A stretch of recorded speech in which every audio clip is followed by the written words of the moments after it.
Welcome to another episode of Everybody's Got Something. I'm your host, Seth Hoffman. Our guest today, Christi Sánchez and Elie Klein. Let's get into it. Let's have some fun. I'm glad to be here. I'm glad you're here. Let's do it. Well, so much in the world. We're surrounded by bad news, discouraging things. One of the joys is getting to do this show and getting to be with such wonderful, inspiring people. And I'm honored to have our guest, Christi. Christi, how are you today? Good. Thank you for having me. This is great. Wonderful. I love that you do this. Well, thank you. Well, I have so many things I want to ask you about. The first thing that comes to mind is about your band. You are the lead singer of the band Violet Rising.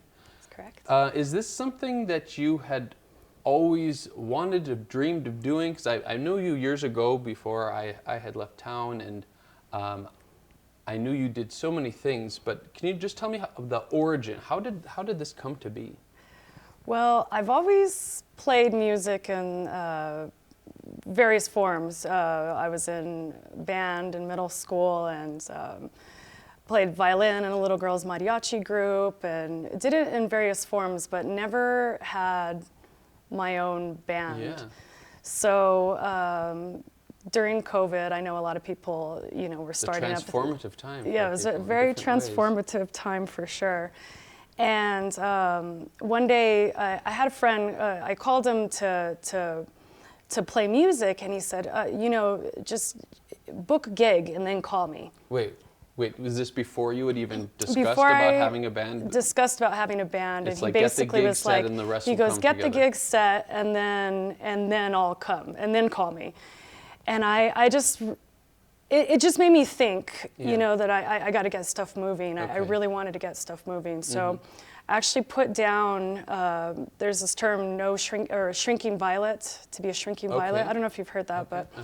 It's like, it's an overly shy person, so so I wrote it down. I kept thinking, gosh, I'm just being like a shrinking violet, and I don't want to be a shrinking violet anymore. Like, I want to play my music out, because I had written tons of stuff, but I was just in my house playing it. You're writing your autobiography as you go. You're like, I want my story to go this way, not that way. Yeah, exactly. And so it's just sort of a change and a shift. And I wrote down no more shrinking violets, and I even drew a flower and put an X over it. Did you make that into a song? That sounds like that should be a song. No, but I should. I made it into a band. So Violet Rising is the opposite of shrinking violets, is Violet Rising. But it basically, it was just a concept. It wasn't even the name for the band or anything yet. It was just a concept that basically propelled me forward to really start getting out there and solidify what I had, little tidbits of songs and pieces and stuff. Okay, and what do we have?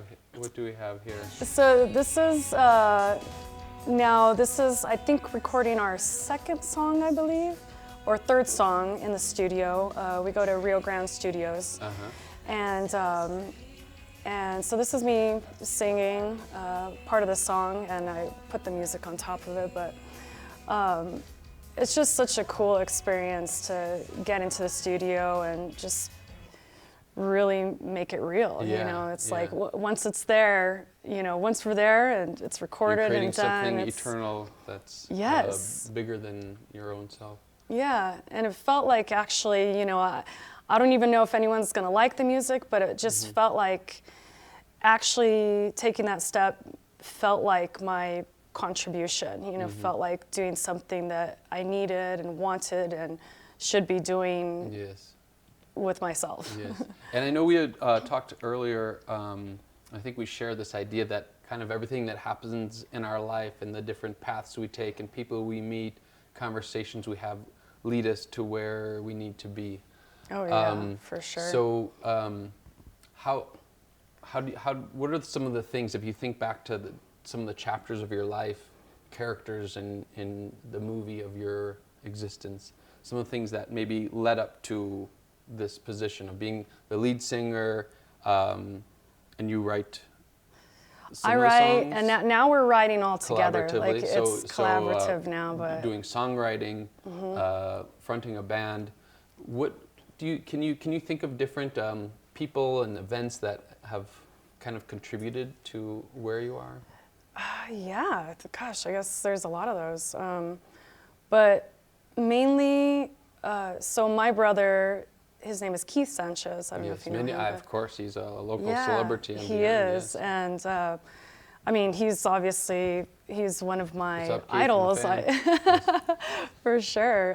Who isn't? You know, so he's just like up there. You know, so I think in a way sometimes that might have been a hesitancy. Right, I was going to say it could be an inspiration, but it could also be like, oh, I can't do what like he's I'll never doing. be Keith Sánchez, you know, but it also, I just felt the same thing that maybe he felt, you know, just having that music in you that you just got to get it out, you know. You just. And did you discuss as you were kind of considering or thinking about wanting to go in this direction? Did you share this? Did you discuss with him, or did you kind of wait till? In a way, I just did it. It was one of those times where sometimes people say, "Oh, don't tell anyone what you're doing," and then just do it. Yes, yes. It was kind of one of those things. So I just all of a sudden I just did it, and then he came up to me one day and he's like, "What is this band I'm hearing about?" Is that right? It's like I've been hearing about this band, so I didn't really tell too many people about it. Because it seemed like it really, because I'm just following you from social media. I remember like something came out that you had it and you were doing it, and then suddenly you're playing. And here's some from your page. You've been playing out a lot, and it sounds like some festivals even. And, we get to play. Bands. Yeah, we're actually playing Ripple Fest, Texas, which is a huge deal for us, and it's in September 19th through 22nd. There's still tickets. But it's just a lot of incredible bands get together for this, you know, 3-4 day festival. Incredible. And yeah, it's really exciting. But I mean, that's a big thing to go from not being in a band like this to having and festivals and all this thing. Is it and what is it like? Do you ever just kind of get there and be like, whoa, this is my life? How did that happen? Sometimes I kind of like on stage, you know, I'll have. You know, you're getting ready and everything, and then all of a sudden you're on stage and performing. And then I love though, and there's these moments where I just become really present, and I'm just looking at, you know, my friends and family out there, and it's such a good feeling. It just feels like I'm in the right place, you know. So I feel like it must be part of that energy, plus being backed by. When I went to choose the members of the band, I had my bass player Chris Tickner. He's been my friend for a while, and we would just jam together all the time, you know. And he was one of the few people that wasn't like, you need to do this, or you need to get a band, and you know, I'm not playing with you until you book a gig, you know, like the unnamed person. But that drove me also, like that kind of energy also did drive me. But he was always just down to play music, you know, and he's such an incredible musician. So I'm just so lucky in that way. And then the drummer, Ricardo Sanchez, when I mean, I've just been seeing him play for years, and I always tell him I kind of like stalked him for a couple years, and I'm like, if I ever have a band, I want that guy to play drums, because he's my drummer, so I feel like I just went for the top of who I thought were the best people, and they said yes. That's incredible.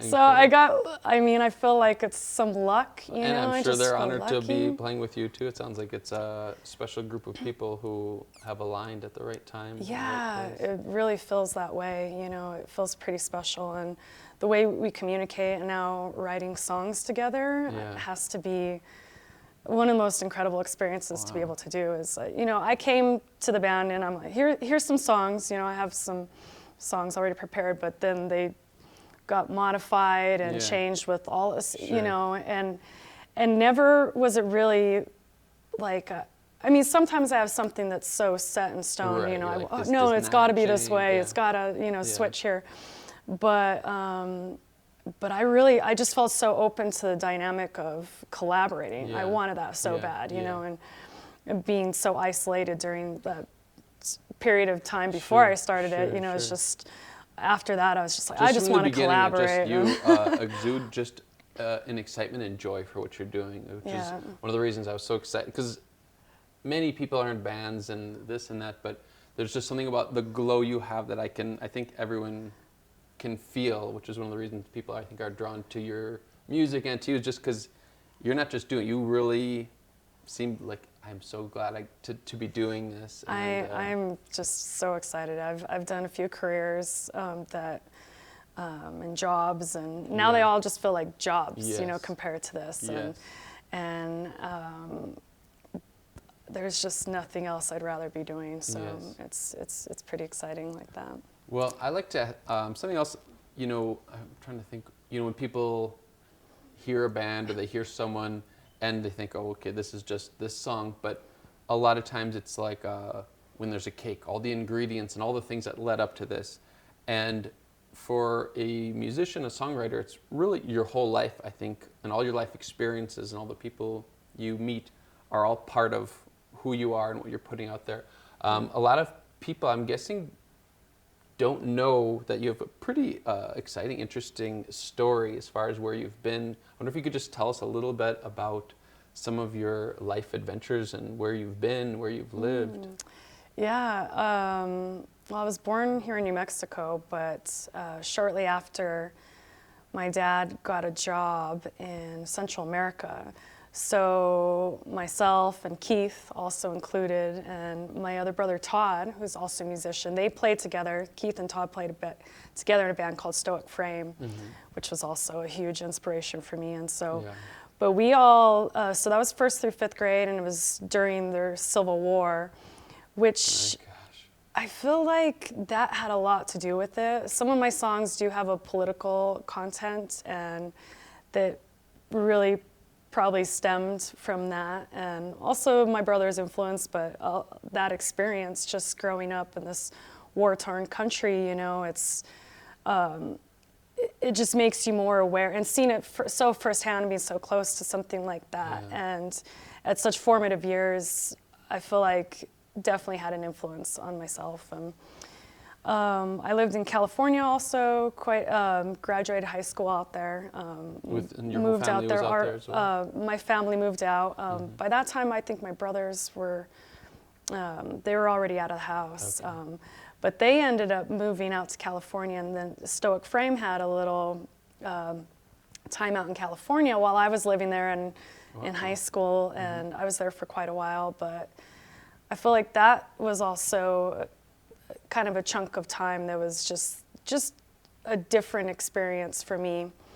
And then I started surfing when I was in California, which just has led me to meet some of the kindest, most beautiful people on the planet. Yes. And because of that, I have a son who's now also a surfer. You know, it's I mean, we don't get to surf very much here in New Mexico, but Albuquerque surfing? yeah, Tingley Beach. Yeah, it's but we lived on an island off the coast of Panama for 5 years, and I feel like that had an impact on me, because it's also I've been around people a lot, but I've also had a lot of time to be alone. And I think when you have that experience, it's it may not be always the most comfortable thing and can drive you insane practically sometimes, but I feel like it makes you such a strong person, you know, because you have to deal with your own thoughts, and you have to. And you know, you're the one who. You have to be the superhero in your life. You're the one who you have to lean on. Yeah, you can't lean on anybody. So everything's kind of happening because of you. You know, you have to just learn to deal with yourself. And I feel like, honestly, like that also has had a huge influence on my writing. A lot of stuff I write about is just about that internal world. I have a song called Inner War, which we also call Ends in Chaos. But I call it Inner War because that's one of the main lyrics. But it's like about stuff that, you know, that goes on inside, you know, and which I feel like then you talk to another person, you're like, oh wow, you're going through an inner war as well. Yeah. And what do you know? it's so interesting because so many, I think we all try to keep a strong exterior. I'm okay, all good. How's it? All good. When obviously we all have our struggles, but it's sort of not considered cool or something to show that. But that's one of the brilliant things about songwriting is that you can use that and let other people know that, you know, you're a fragile human also, but use it in a way that can be empowering and healing. Yeah. Which, I mean, to me, that's the main thing with music, is getting to connect with people, is making that connection. Yes. And, bringing people together. Yes, what a gift. Yeah. So tell me, what are some things, I feel like one of the secrets of life, or to being happy or whatever, is having things to be looking forward to. If you have things in your life that you're excited about and looking forward to, in your present moment, you're oftentimes feeling better. What are some things that you're excited about? Something, because I know you have with band things. What some things that you're just excited about? Yeah. Well, I think my relationships is a huge thing, and my family and all that. And I don't know who said it, but it's a quote, and it was like, what can I give to the world today? So, beautiful. like, if you can get up and get excited about something that you can contribute, that's kind of been my kick lately. Is like, what can I do that might Do you share give this when you're performing? Do you ever, like in between songs? I hope you do, because I should maybe more. If that message, if people realize that the true riches are not what you're getting, but what you're sharing. Oh yeah. I mean, so I'm sorry to interrupt, but that's just Yeah. it's so inspiring to hear you say And that. I'm not saying I'm just this person that's doing that all the time, No, but just like that awareness of that kind of stuff is what I realize. Like, it isn't the stuff that I'm awarded or the money or anything. Like, it isn't really that. It's the stuff that I get to give, you know. Nice. So I think tapping into this, the music, and like I said, not everyone, some people might not consider it a gift, you know, they're like, oh, but that's too loud. Yeah. But at least it feels like it's contributing a sound to hear, or so, you know? Yeah. And so I think that kind of lights my fire. Wonderful. Well, definitely when we post this, we'll send a list of upcoming shows so people will know where to see and hear you. Okay. Before we go, any just words of wisdom for people who are thinking, I'm very inspired by this woman's story. Just words of wisdom or encouragement about whether it's someone who's wanting to get into music or do something maybe they haven't done. Yeah, it's never too late. Never, never, never too late. And I feel like I'm getting started on this, a little later, maybe compared to other people, but don't compare yourself to other people. It's never too late. Go for your biggest dreams and take action and never give up. Beautiful. Yeah. All right. Well, you're an inspiration, and I wish you continued success and joy and sharing your gift with the world, and look forward to hearing you all live, and just to your whole band and to your whole family, all the very best. And thank you so much for being on the show today. Yeah, same to you and to your family as well. Thanks a lot. All right. Cool. We'll be back with our next guest shortly. This has been Christi Sánchez.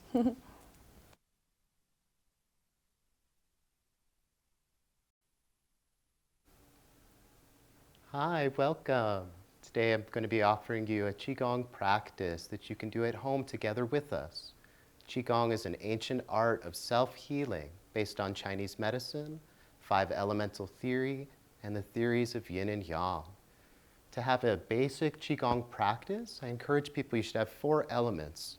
You should wake up your energy. You should break up stagnant energy. You should shake up your energy a little bit, and then we should gather and consolidate. As long as it has these 4 elements, we find it's a very complete, full practice.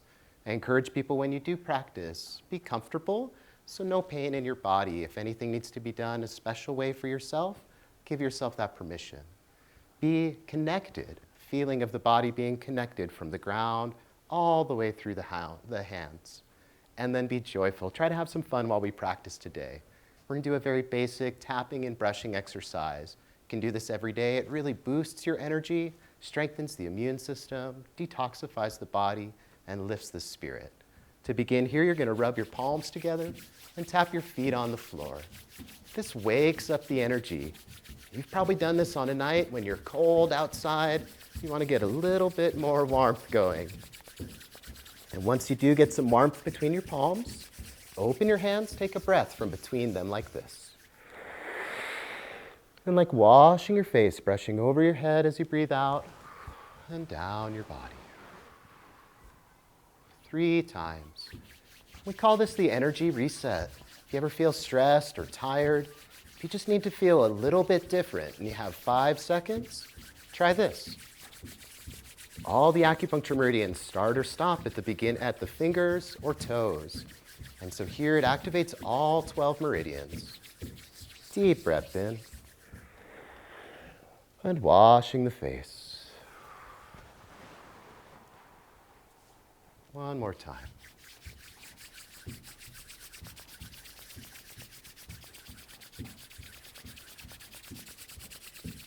We get together twice a week on Tuesday nights and on Saturday mornings. I teach on Zoom, a class on qigong for self-healing. Love to see you there. Deep breath in. Washing the face. Tapping and brushing. Start at the top of your left shoulder with a loose fist on your right hand. Tap down your arm towards your thumb and your index finger. This is the lung and the large intestine meridian. Tapping up, breathing in. Place the hand flat and brush down. Inhale up. Down the center. These channels on the top, we call this the triple burner. And on the bottom, the heart protector, the pericardium. Brushing down and brushing up. Now down towards the pinky finger. This is the small intestine. And on the underside, the meridian that relates to your heart. Brushing down and brushing up. Switching sides, the top of your shoulder. Find a comfortable amount of pressure. Tapping down, tapping up. Away from center, you'll brush. That's exhale. And inhale, brush up. Down the middle.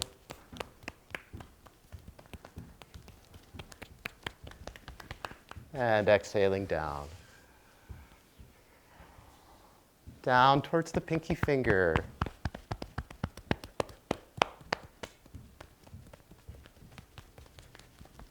And brushing down. Breathing in, brush up. Come on, your rib cage next, on the side of your body. And you'll tap down the side, on your lower back, and then down on your hips, your glutes, your legs, all the way down towards the floor. Inhale to tap up. Place your hands flat and brush down. Inhale, brush up. Rub your abdomen. Relax your belly.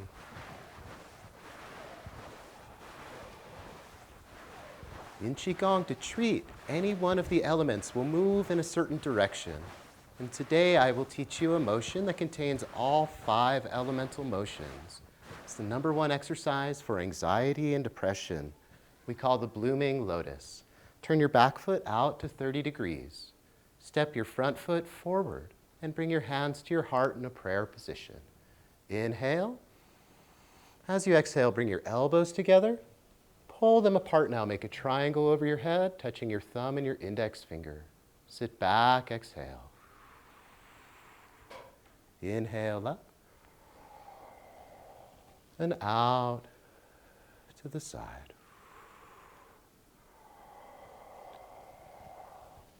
In the beginning, we were just generating that little ball between our hands, waking up the energy. And here, we'll come to stand inside that ball of energy. We'll switch our feet. So the 5 elemental motions, in nature we say that heat, fire rises. So when you reach up, this treats fire element. the wood, trees, they reach out. Plants grow. When you reach out, this treats the wood element. Water falls. When you drop your hands down, this treats water element. Metal comes into the middle. This contracts like the axe cuts the tree. And then the earth, no matter where you stand, the earth is always at the center with us and the people all the way on the other side. Hands together, breathe in, draw up. Out, release.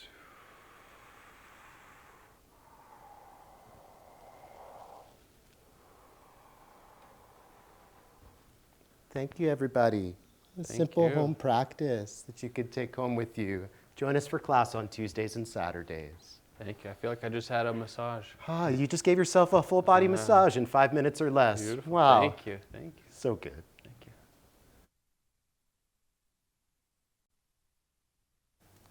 Okay. Well, Elie, thank you for that. That is, I feel very, just very calm and at peace.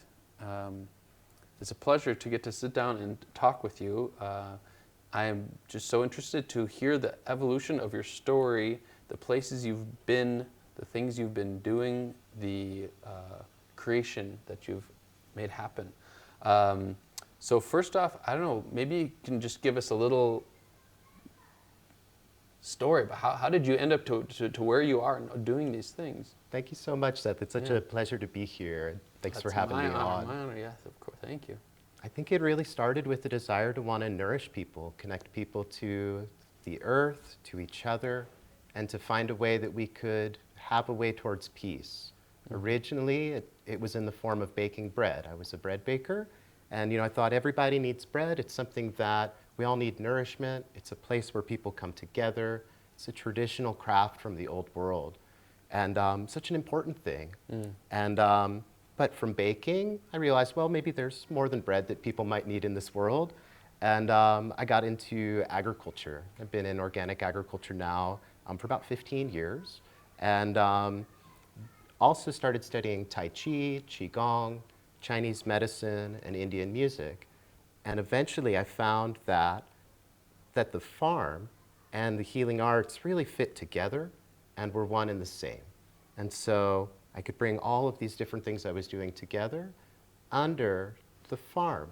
And that would be the place where we'd get together. So now I'm involved in creating farms here in the city. We have an urban food forest initiative where we're working to create edible food forests, perennial gardens, mostly in our neighborhood to start. So we have like a green belt developing in our neighborhood. And then also I'm involved in starting a farm in northern New Mexico. We've got a 14-acre farm in northern New Mexico. Amazing. We just got last year a beautiful farm at the base of the mountains where the water flows from the snow.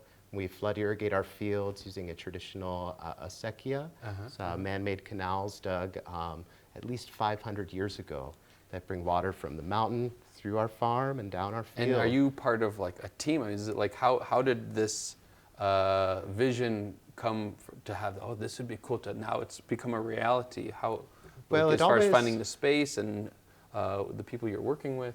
The goodness always begins from redirection, right? We try one thing, we see where it takes us, we see where it leads us, and when we encounter challenge, we might change direction. So myself, I was part of running a farm here in Albuquerque, New Mexico, and our farm was sold to somebody from out from under us. Whoa. And so very quickly we had to move off the land and shut down our operation. Wow. It was very tragic at the time. That farm was called Erda Gardens and Learning Center. It was the original community-supported farm here in Albuquerque. It was a biodynamic farm. So and we do biodynamics. Where and we what make, is, for those who don't know, myself included, what is biodynamic? What does so in biodynamic farming, we make like herbal remedies for gardens where we combine usually a plant, an animal, and or a mineral substance together. Wow. And then they're aged for a certain time in a special process, and these make what we call preparations. There are 9 preparations in total that are these medicines for gardens. So I make medicines for gardens, and then in my Chinese medicine practice, I make medicine for people. And they all come from the garden. So from herbs that I grow in my yard here, wildcraft in the mountains, grow on my new farm. And what is this? This is us here last year at the farmers market, selling some of our produce and our wares, herbal remedies, biodynamic tree paste, planting calendars, herbal first aid kits made with my friend the hand weaver. Yeah, selling some of our remedies at the Rail Yards Market here in Albuquerque incredible. last year. And so when you were a child, were you interested in any of these things? Were you into farming or Chinese medicine, or how did these things come to fill your life in such an amazing way? We always get it from somewhere, right? Yeah. So, you know, now looking backwards from my vantage point, I can see how everything that happened was the right thing and led me to here, right? Yeah. But before it felt like at first collecting random pieces Yes. until I found a cohesion. So my father's a doctor, so he's a healer. My mom writes plays and poetry and acts and performs. She's an artist. I do healing arts.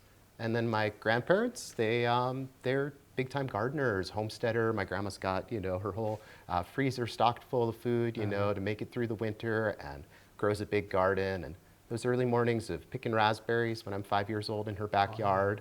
You So know, it these just were all stays with me. these people were all your teachers in your classrooms throughout your, even though you didn't realize it was gonna culminate to this. Absolutely, right? And what a sweet thing. For all of us, I think the dream is finding that place where all of your skills and experiences come to the forefront, and it can be a cohesive thing that you offer to people. Yeah. And I think in this time, we live through challenging times. There's war and chaos and famine and, you know, so many challenges at this time.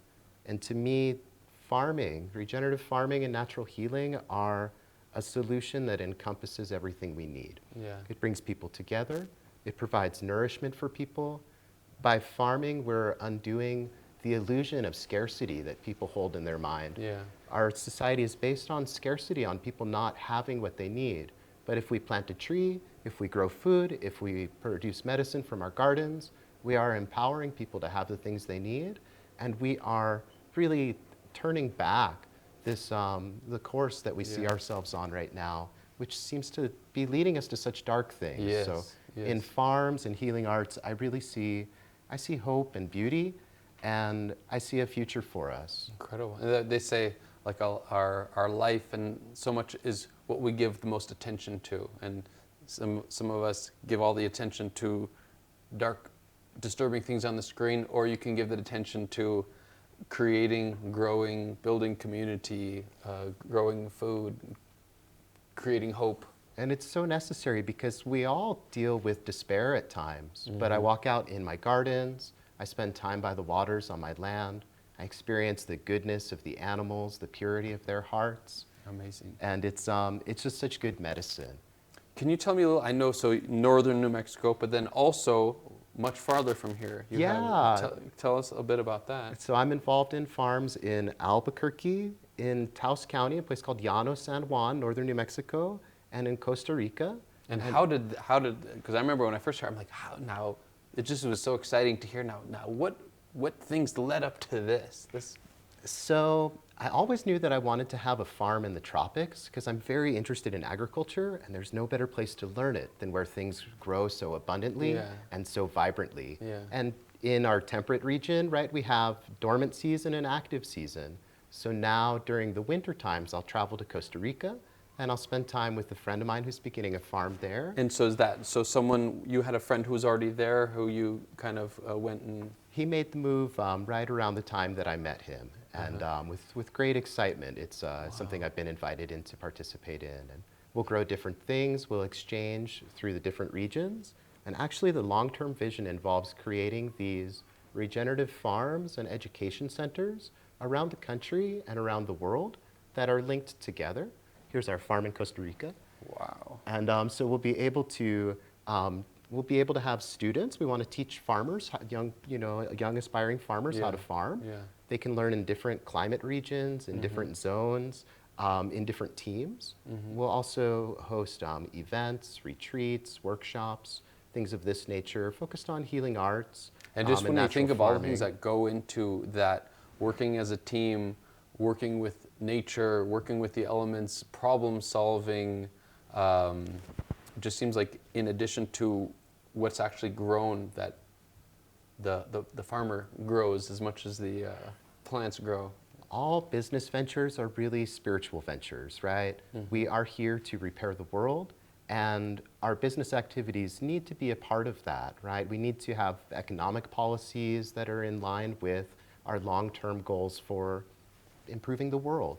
So, yeah, this is a way that I feel like we're able to do it. Wow. Well, I just am just so, I don't know, I don't want to say that impressed, just I appreciate how, one, that vision you have, but that you've made it become a reality, because so many of us have these passing thoughts, oh, this would be cool or that would be cool, but to have that and to honor that and to utilize your skills, your interpersonal skills and your life skills to actually have it realized into what it is. So I just am in awe of that, and I just wish you continued success, because in even a selfish way, because what you're doing is healing the world and healing people, which will have its ripple effects to all of us. So it's just an honor to hear a little bit about this, and I hope to hear even more about it.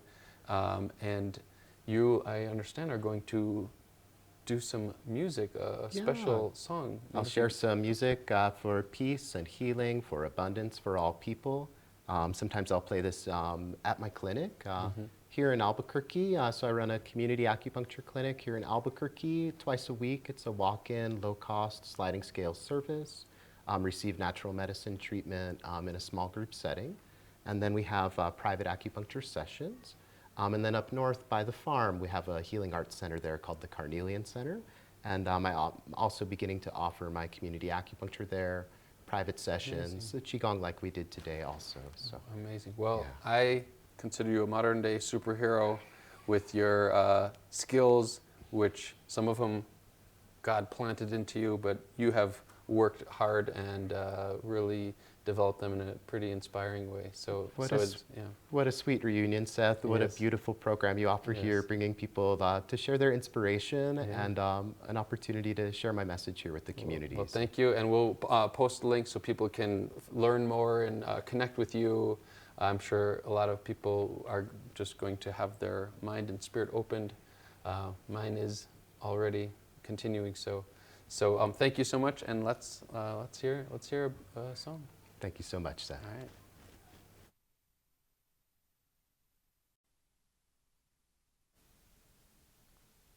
Hi. This is an ancient Indian song for peace, prosperity, health, goodness, and wholeness for the whole world. If there's anybody in your life that you wish to send goodness, peace, health to, you can hold them in your mind as we sing this song, or speak their name out loud. If you'd like to join in and sing along with, this will help to bring healing for you and for the whole world. Asatomat Sat Gamaya.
Satoma Satgamaya Tamasoma Jyotirgamaya Rityurma Amritam Gamaya Om Purnamata Purnamitam Purnat Purnamudachyate Purnasya Purnamataya Purnameva Vashishyate Shanti, Shanti, Shanti.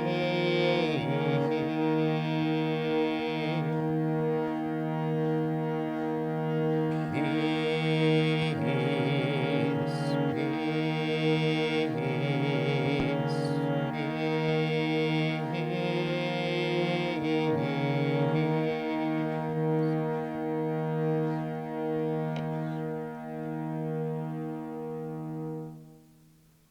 May all the world be healed.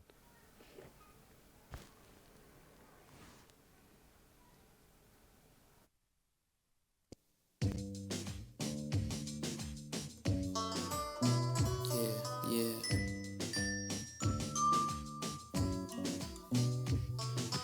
Everybody's got something that nobody else has got. Everybody, you're the only one.